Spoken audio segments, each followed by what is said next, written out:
ये रिश्ता क्या कहलाता है कि कहानी अब पहुंच चुकी है अपने सबसे खतरनाक मोड़ पर, जहां एक तरफ अभीरा अपनी जिंदगी की सबसे बड़ी लड़ाई लड़ रही है, वहीं दूसरी तरफ अरमान ने उसे वापस लाने की कसम खा ली है।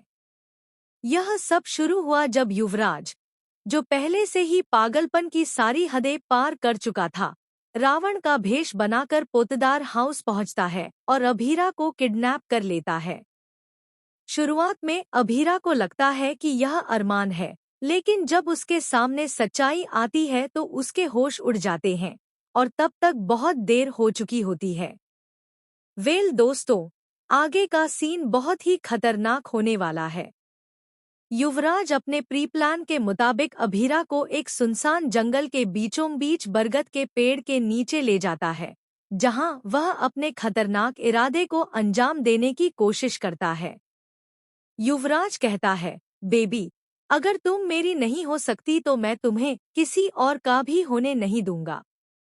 अभीरा डर के मारे कांप उठती है, लेकिन हार नहीं मानती। वह वहां से निकलने की पूरी कोशिश करती है। उधर अरमान और मायरा जमीन आसमान एक कर देते हैं अभीरा को ढूंढने के लिए। अरमान की आंखों में सिर्फ एक ही जुनून है, वह अभीरा को ढूंढना चाहता है और कहता है, जब तक मेरी अभीरा सुरक्षित नहीं मिल जाती, मैं चैन से नहीं बैठूंगा। आखिरकार अरमान और मायरा उस जंगल तक पहुंच जाते हैं, जहां युवराज ने अभीरा को बांधकर रखा होता है। मायरा कहती है, पापा, हमें जल्दी करना होगा। मुझे बहुत डर लग रहा है, कहीं देर न हो जाए। अरमान भागते हुए बरगद के पेड़ तक पहुंचता है और वहीं उसका सामना युवराज से होता है। युवराज अरमान को अपने सामने देखकर तुरंत ही अभीरा पर बंदूक तान देता है और चिल्लाकर कहता है, बेबी, अब मैं तुम्हें नहीं छोड़ूंगा।